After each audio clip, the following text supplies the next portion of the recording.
les traitements topiques pour l'eczéma? Alors, maintenant qu'on a tous compris les fondements du maintien d'une barrière cutanée saine, si notre eczéma persiste ou elle n'est toujours pas sous contrôle, c'est là où on envisage de traitements topiques qui livrent le médicament à travers la peau dans le but de contrôler l'inflammation, cette rougeur, ces démangeaisons localement sur les régions affectées. On compte dans cette catégorie une multitude de traitements qui ont de différentes formulations. Alors, on a des médicaments, par exemple, si on a un médicament qu'on pourrait dire est le médicament X, elle peut venir dans des formulations différentes. Alors, une lotion, une pommade, une crème, des solutions, des onguents. Alors, les véhicules pour ces médicaments peuvent être très variables et souvent, c'est simplement une question de choisir la formulation que vous préférez. Aussi, il faut savoir que ces formulations, ces véhicules pour les médicaments, ils sont souvent optimisés pour la région de votre corps qu'on traite. Alors, on traite évidemment le cuir chevelu avec une formulation différente que la formulation qu'on utilise sur nos mains, par exemple.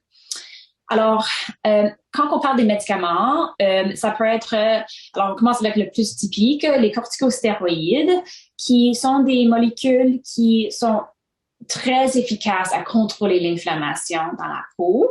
Ils existent depuis longtemps et il y a vraiment toute une rangée d'options dans la classe de corticostéroïdes. Aussi que les traitements de corticostéroïdes, ils peuvent être très, très, très légers ou très, très, très forts. Alors, la rangée de puissance, c'est très large. Et dans cette rangée de puissance, on sait aussi que les chiffres n'ont pas, avec les chiffres 0.01, on ne peut pas comparer entre les différents produits. Alors, on ne peut pas comparer un 0.1 d'une pomme versus un 0.25 pour une orange. Alors, ça fait que c'est très important de considérer quand vous regardez vos traitements à vous et vous pensez, c'est quoi cette crème-là? Il faut regarder le molécule. Bon, alors, il existe aussi autres types de molécules qui peuvent être administrées par la peau d'une manière très topique et qui sont en fait très efficaces pour l'eczéma. Alors, souvent, c'est juste une question de bien savoir comment utiliser ces produits. L'avantage d'utiliser des traitements comme les stéroïdes topiques, c'est que cela nous permet de les administrer à la partie de la peau affectée sans exposer le reste du corps à cette substance, à ce médicament, comme ce serait le cas avec un traitement par voie orale, par exemple. Alors, le règle d'or est d'agir rapidement. Dès qu'on observe que la peau a de l'eczéma, qu'elle est rouge et qu'elle démange, qu'elle sointe, alors on veut tout de suite appliquer les traitements topiques sur la région inflammée et jusqu'à que la peau retrouve son apparence saine, et en particulier qu'elle soit lisse, même s'il y a un peu de couleur qui persiste et que ça soit lisse et bien scellé.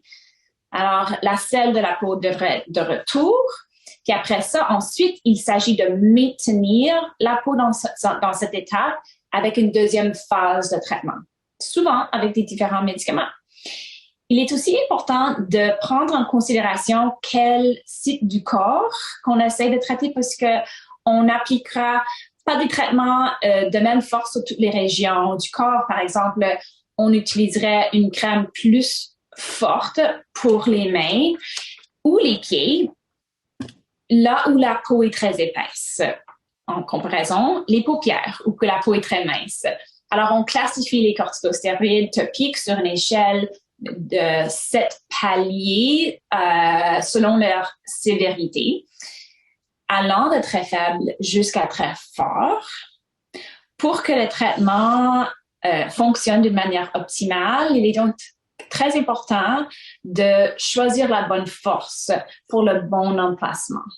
Nous savons que cela est un excellent moyen d'endormir l'eczéma le plus rapidement et que la raison le plus typique, ou ce qu'on voit comme dermatologue que ça ne marche pas, c'est parce qu'on n'a pas essayé assez de produits ou que le produit qui a été essayé n'était pas assez fort pour la région sur le corps ou que le volume n'était pas assez. Si on a une tube comme ça, pour un eczéma comme ça ne marche pas. Toutefois, il est important de bien couvrir toute la zone affectée avec une bonne couche de traitement 2 fois par jour pendant 2 à 3 semaines ou jusqu'à ce que la peau retrouve une apparence normale qui va varier. Alors, pour ensuite diminuer graduellement la fréquence à laquelle on applique les traitements. Alors, si on utilise après 2 jours, la peau est saine, là, on commence à diminuer la fréquence d'application. On peut changer de 2 fois par jour jusqu'à 1 fois par jour. Et après ça, on peut sauter une journée. Et si on l'applique à chaque semaine 1 fois et que ça ne revient pas, on l'arrête.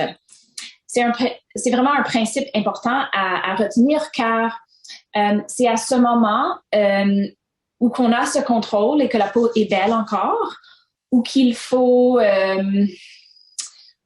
entrer dans la phase de maintenance et il faut s'adapter aux besoins de notre peau pour qu'on puisse ajuster ce qu'on utilise en régime de maintenance pour la fréquence de récurrence que vous avez. Alors, certaines personnes peuvent avoir un besoin de continuer à utiliser les médicaments le week-end ou 1 ou 2 fois par semaine pour maintenir ces réponses pendant, disons, l'été. Mais pendant l'hiver, ça les prend l'utilisation 4 ou 5 fois par semaine. Une autre option pour le maintien de la peau, un médicament, c'est d'utiliser ces traitements topiques qui contrôlent le système immunitaire de manière plus ciblée. On parle ici de des produits topiques qui sont inhibiteurs d'une autre molécule. Alors, ils ne sont pas des corticostéroïdes, c'est dans une classe d'inhibiteurs de calcinurine et ou de la phosphodiesterase de type 4, comme le Protopic, le Elidel ou le Eucrisa. Alors, cette méthode consiste à utiliser ces traitements 2 fois par jour lorsque la peau a retrouvé une apparence saine. En général, c'est des produits qui sont moins bien à induire une rémission, mais ils sont très bien à maintenir cette rémission, presque en prévention de récurrence. Il est aussi bon de savoir que ces traitements sont sécuritaires à utiliser sur les paupières, toutes les zones du corps.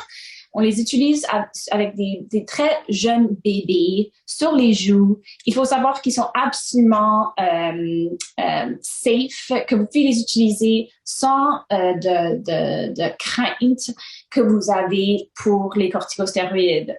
Alors, ça fait qu'on a beaucoup de nouvelles traitements qui s'en viennent pour des produits topiques qui sont encore plus intéressants, plus ciblés, plus efficaces, plus sécuritaires et on a très hâte de partager ces nouvelles avec vous bientôt.